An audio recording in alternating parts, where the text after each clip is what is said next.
home constantly talking to the council. And, I mean, you know how painful it is to get approval for this sort of game. But you want people to get involved. Yeah. You have to get insurance. Yeah, exactly. And it's expensive. Yeah. Vitally. But the magic is what drives you. The fact that it's such fun is what drives you to keep doing it. If anyone gets a chance to play this game, they really should. And I want to do a sneaks and bags in San Francisco, so if anyone wants to do that, that'd be awesome. Lombard Street. Lombard Street. The curvy. It's like a curvy. Disney Boston. Actual relationship with that girl? Yeah. Although, it wouldn't be great pieces. I realise we're kind of going over time. I've got a couple more videos I wanted to show you. The tweeter. People might know about the tweeter. It's a crazy animal with GPS awareness, and it tweets and you have to pass it around. It's another one of the projects that came out of the studio. Luke Jerram is an artist based at the studio, and he came up with the Play Me Outdoors concept, which is about chucking pianos around public spaces and getting people to play them. Thousands and thousands and thousands of videos have been uploaded to YouTube of people playing these pianos. It's toured 17 cities around the world. It's an absolutely beautiful idea, and it's using very, very basic technology. It's just a piano. But we've recently linked it up with webcams, so we're streaming live performances and sort of kind of pervasifying what is quite simple. So pervasive that actually you're going to have it in Iowa City. There you go. It was in San Jose. I'm not sure. I wasn't involved with the San Jose one. I wish I was. But, I mean, there is a site. It's called Street Pianos. Have a poke around. I was going to show you a few of the videos of the Street Piano project, but I don't think we need to. That might be the last one. Okay, subtle mobs. We talked about flash mobs. I wanted to show you what a subtle mob was. Let's see if this.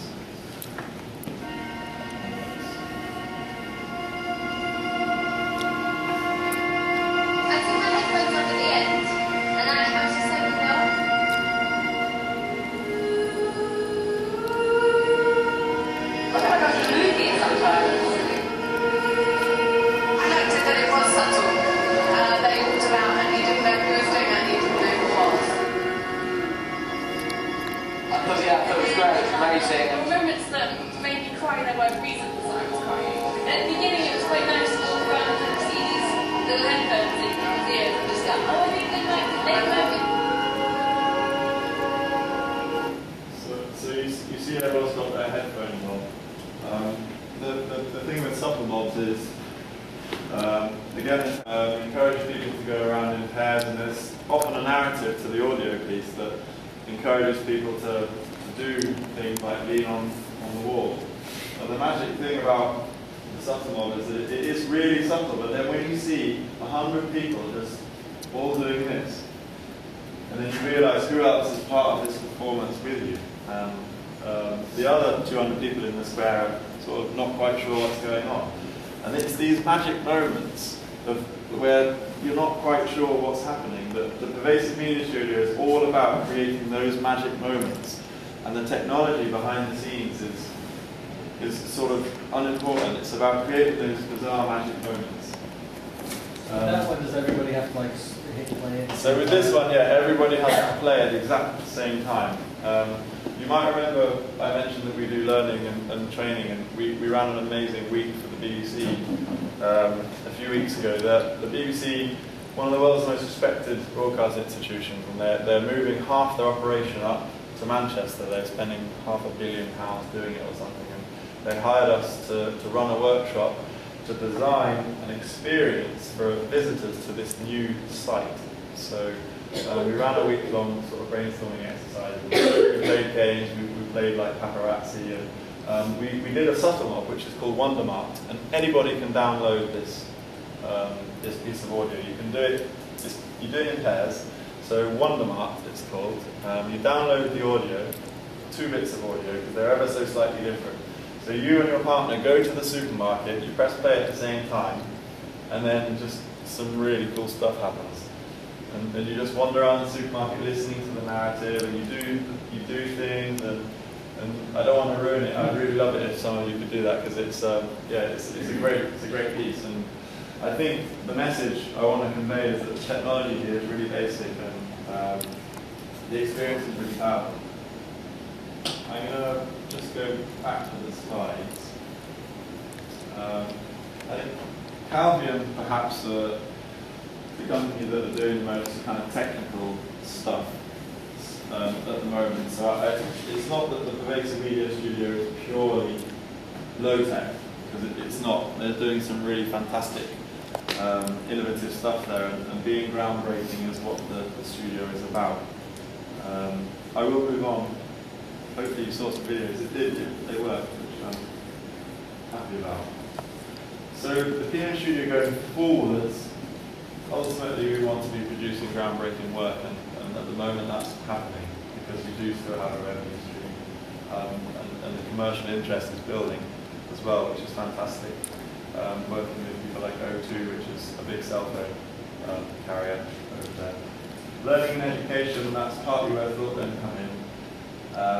We run events at the studio for professionals, for students, for people that are interested. And the commercial development is also where thougden are involved, building connections with companies that are willing to take a risk and commission work that is at the bleeding edge of what's technically possible, but also we're pushing the boundaries in terms of narrative as well, and content. It's not just technology. And I'll bring it all together with this concept of the pervasive cookbook, that's where we're at as a collective, as a studio. We are putting together all our knowledge about producing pervasive products.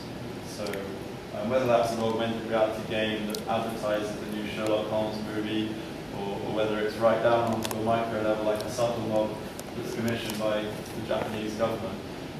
There is a network there of people that have got fantastic experiences, and we're putting it together in a pervasive cookbook. And I'm going to very, very briefly talk through what that might be. Let's see. So, for us, it's about people first and foremost, and the experiences that they have. It's not just what is your audience, because people from very, very different audience brackets can share the same emotions. So the work that comes out of the studio is ultimately about people and creating those magic moments and understanding how people interact. And I mean, the save symbol on a computer is often been like a little floppy disk, and kids just have got no tangible reference of what that means now, because they haven't used the floppy disk. So the save symbol in Word is just like there is no tangible connection with that. And so people, it's all about understanding what their references are, what metaphors they're familiar with, and I won't go on too much about that, but people are important. Context is really important. Obviously that's where you are. So we're all about designing experiences that interact with the environment around you. So the game Sneaks and Blaggers, you're in a car park running around, or if you're watching EastEnders, no, that's not a good reference for America. But if you're watching a soap, you're traditionally sat down on your sofa. But let's say you're watching a mobile episode out in the street. How can you use that context to increase the experience, to increase the engagement? So context is very important. I mean, content, it sort of goes without saying, you need to have a consideration for content. But here I would like to make reference to some of the really strong narrative work that comes out of the studio. Hazel Briam, she appeared on the slide back there. She is a famous writer. She wrote web episodes for like Kate Modern on Beaver, but she also designed the augmented reality game for the Sherlock Holmes movie. We spent a long time writing an artificial intelligence system so you could like communicate with this character. And so Hazel wrote all the script for that. Hazel wrote a lot of the script for the Tweeter as well, so the Tweeter every now and then says, I'm hungry or I'm tired, and so she wrote the whole script for that. So, It never says it that nicely. no, it doesn't. What are you doing? What's wrong with you? Yeah. Well, that's the idea. That the content, exactly. It's more about capturing a sense of character. I think it's really important to find the interplay between the content and the context, which is why the Tweeter is great, because it has location awareness. It knows if it's not been moved around for a while. So there's a story there between the content and context. I think technology obviously is important. It's empowering. The technology is what facilitates these experiences, but I want it to be known that that's not the primary focus of the work that comes out of the studio. I mean, obviously technology is important, and there are projects that are commissioned solely to explore new technologies, but it just has to be tied in with people and the context and the content. And then finally, what's the value that comes out of the combination of the first four things? I mean, we could be talking in commercial value. At the moment, a lot of the work that comes out of the studio, the main commercial value is in column inches, because the work that we produce is on the bleeding edge, and it doesn't engage on a deep level with a wide audience, but it does get the headlines. And so column inches is a real important signifier of the success of these projects. But also, the people, how do the people get value out of these experiences? Is it throwaway?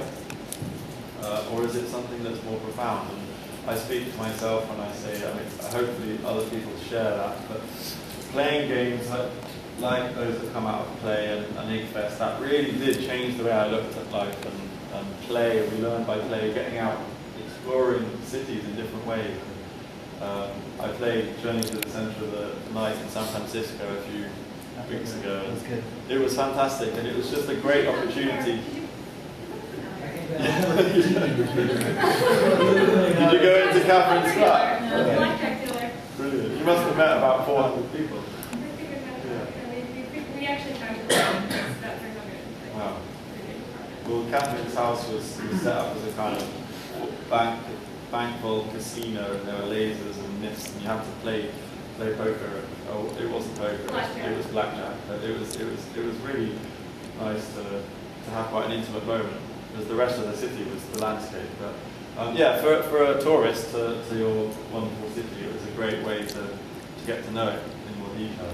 Just an anecdote about it, it's like so fun to share, is that the fire department came. There was it was actually Sean's smoke machine when he was not operating it.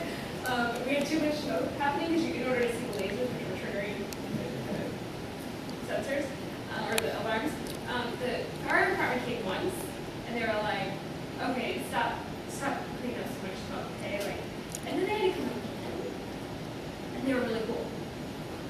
They were really cool about it. In fact, they made us watch the fire engine while they went out, because they wanted to make sure they could all see. Oh, really? Hey, can you look out for this? And then the lady firefighter gave us a tip for next year to use dry eyes. They were so cool. Nice. Did they get through the I don't laser? think they tried to go through it, but they just wanted to look at it. They were so cool. It's just like that, like in terms of the context. Like, there was something about the fact that we were like, it's going to shut down the game, and we were texting. That tension's quite. Yeah. Yeah. Well, I think I'm done actually. Thank you for listening to me ramble.